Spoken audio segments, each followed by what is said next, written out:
Once the money is coming, it's always good for everybody, right? Including the government. Of course. You got to give it time. You got to go slow in terms of putting money. See how much returns the next 3 months or 6 months is giving you. Then you decide for the next 6 months how you want to put it. So 2025 is a year it was going to again Rise up rise up after the big crash.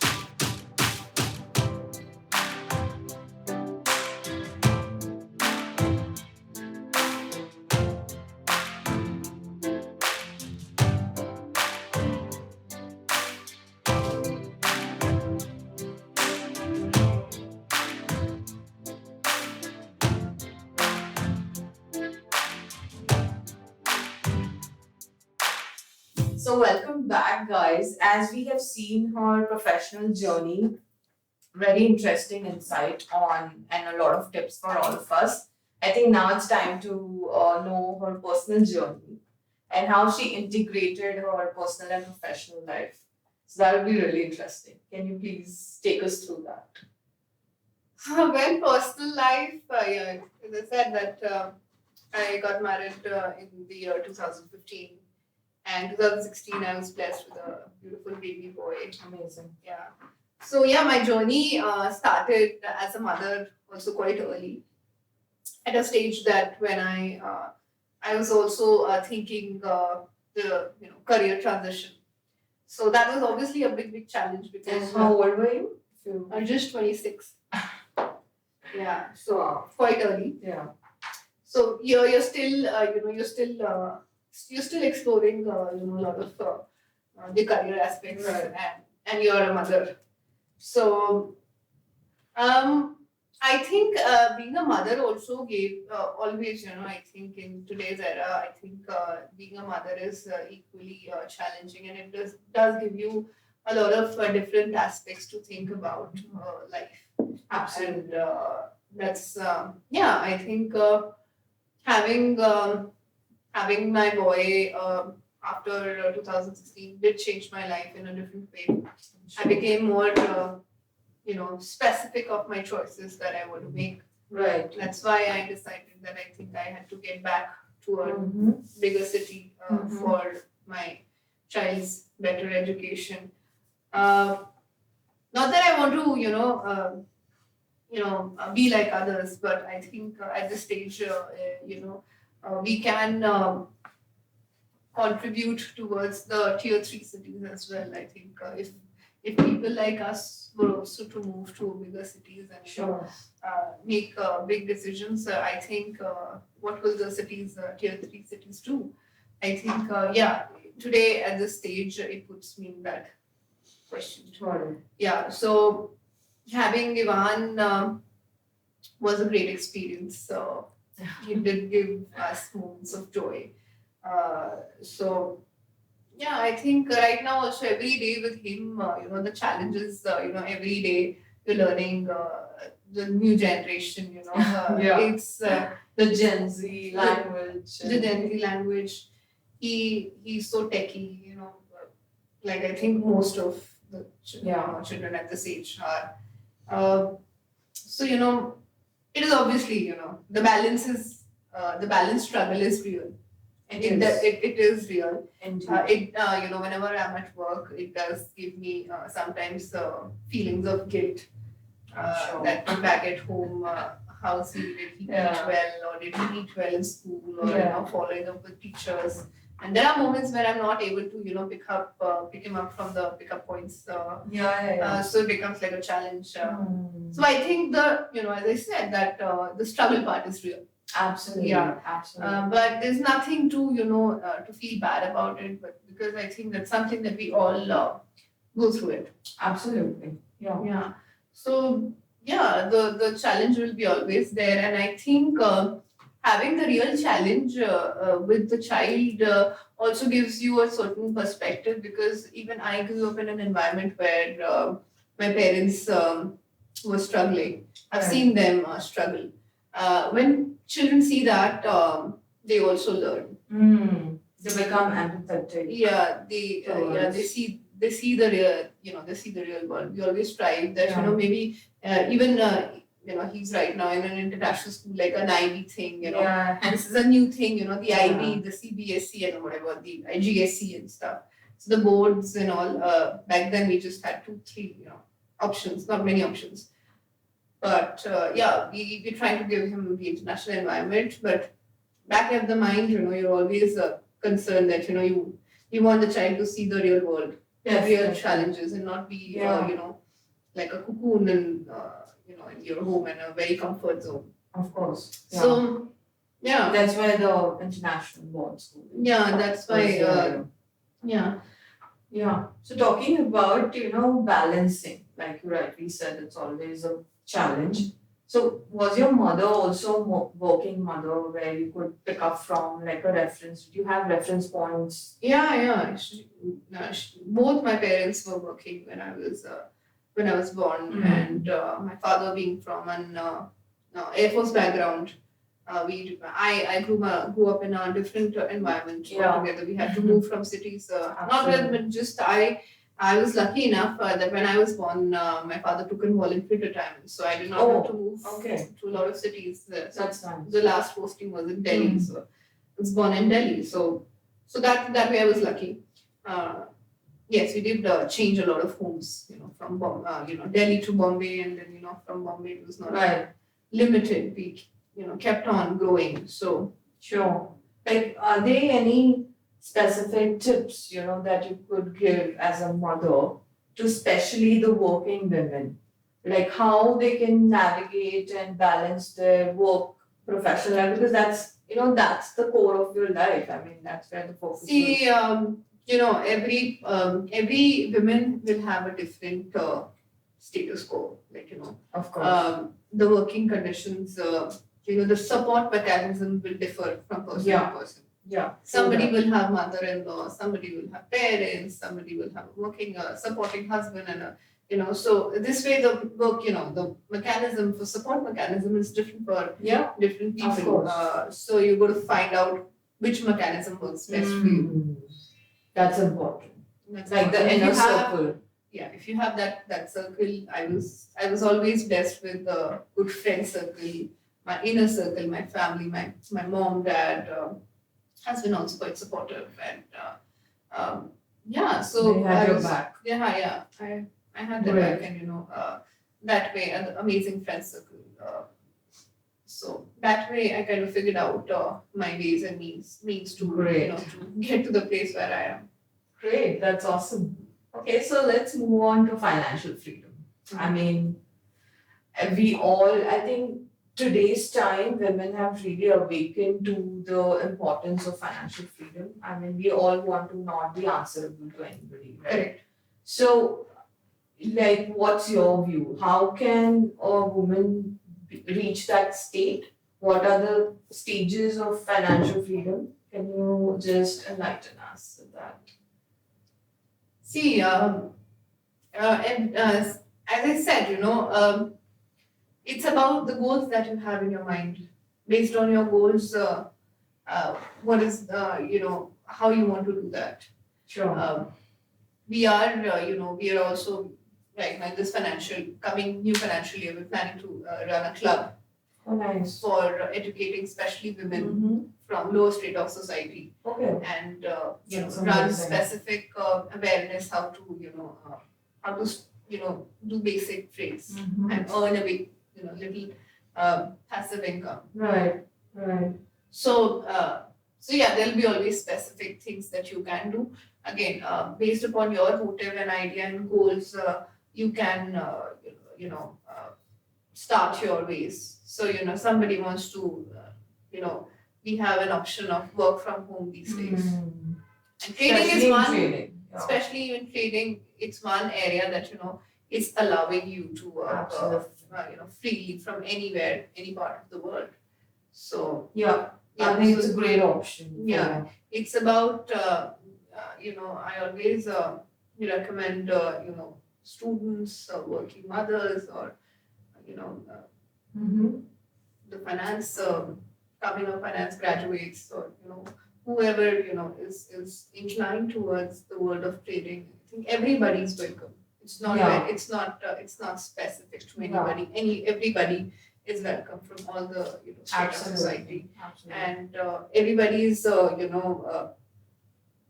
fascinated by this world, the world of ups and downs. Yeah, it's a must have. It's again, I'll say that not everybody is designed for this.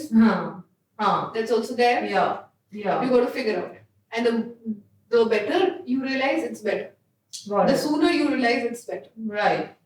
And also, like, could you take us to the 3 stages of financial freedom? Because and also kind of give us a range of numbers that you can put as a financial professional, which would be sustainable looking at the current financial market or let's say the next decade coming up.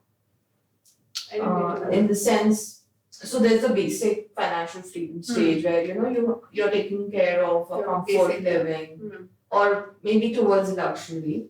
But so what's the number that you would recommend? Let's say what's the range that a person can then sustain it? Like, do you have? I think it's again very, very it's subjective. It's very subjective. Like still, as a investor, if I were to think that should be my target to kind of feel that okay now I'm kind of off that load of.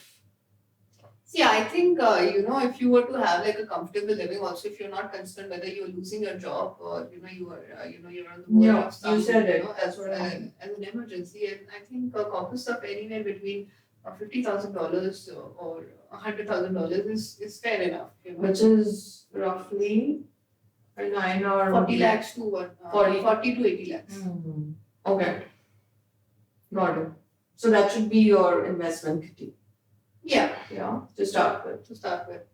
It will always, it will always give you the kind of return to have a comfortable life, whether you have a job or not.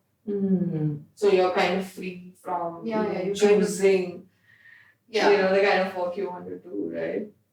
Okay, so moving on to the next stage now. So what I understand is it's sustenance plus surplus. Yeah. Wherein you have the room to then diversify into different.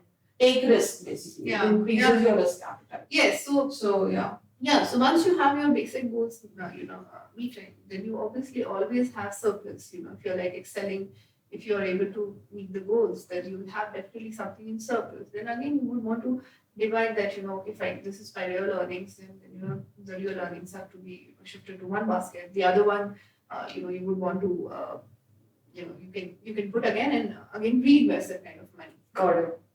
Okay. The idle money is there in your line in your bank account, which can at least generate again, minimum to minimum. We always say that you can always generate minimum 3% of returns monthly.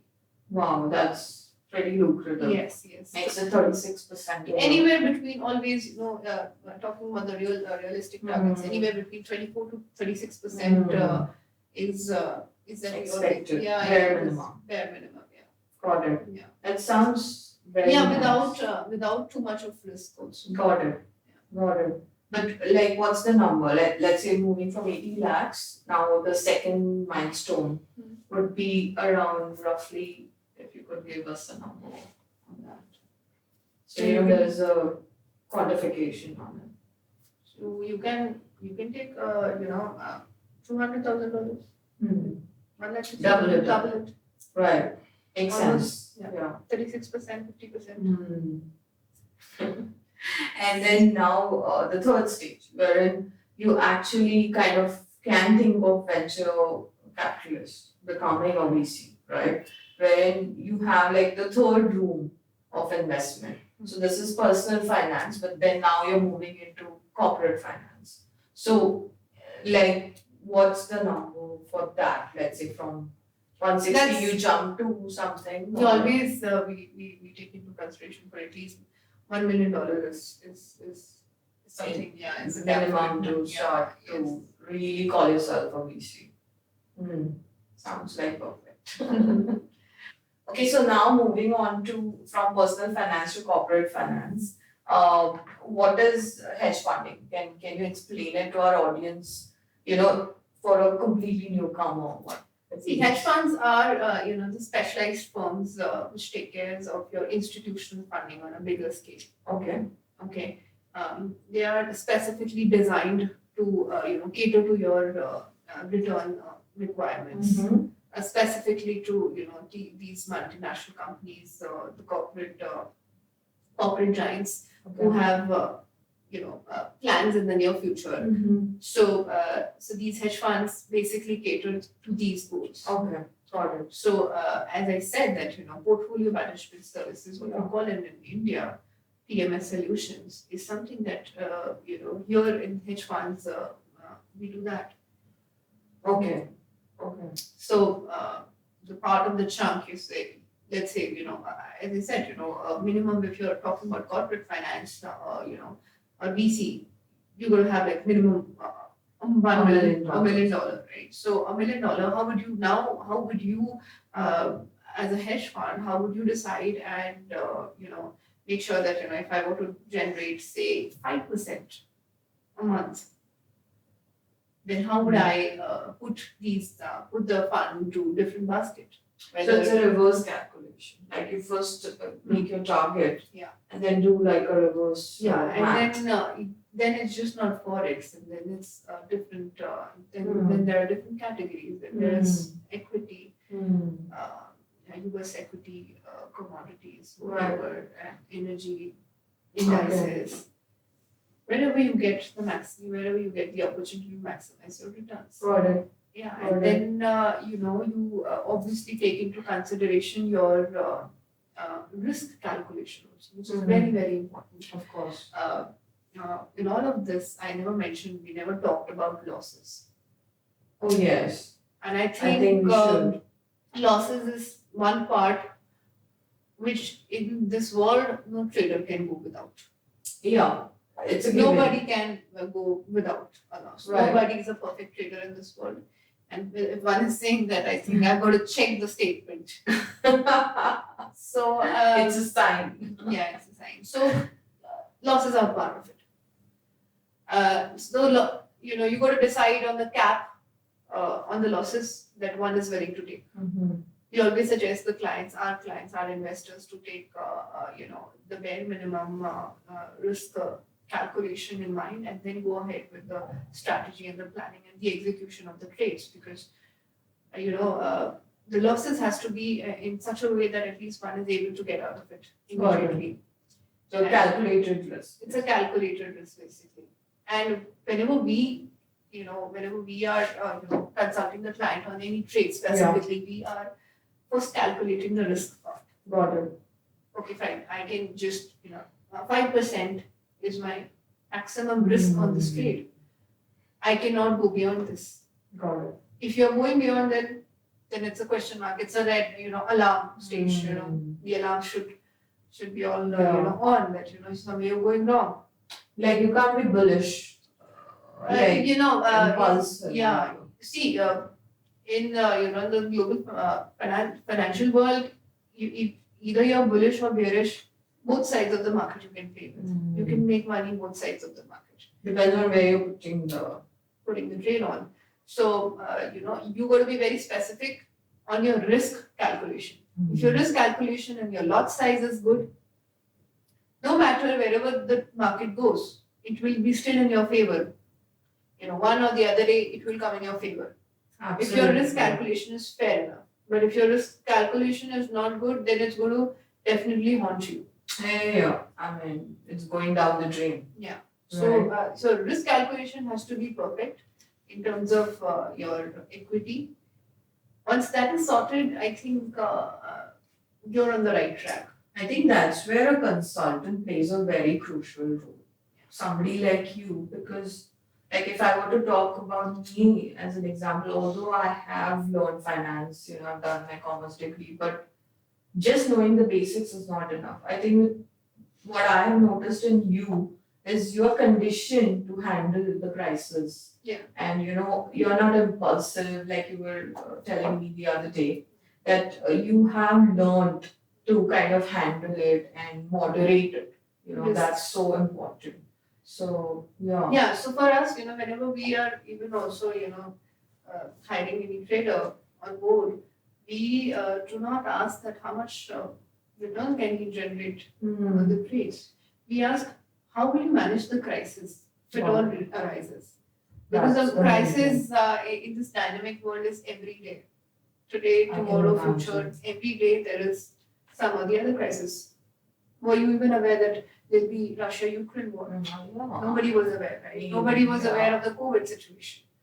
And it's getting worse. It's getting worse, right? So nobody can predict what's going to happen in the future. But I think if your risk appetite is managed well, if your risks are managed well, then you will sustain long term in the market. Got it. Otherwise, the market will just come and blow you out. Amazing. That's the role of the market, just to blow your confidence. Got it. And if you're playing safe. Okay. Wow. I think we've had it all from you. Yeah. And it's time to move into this fun segment now after a nice, heavy financial update. So are you ready to roll on that? Let me on.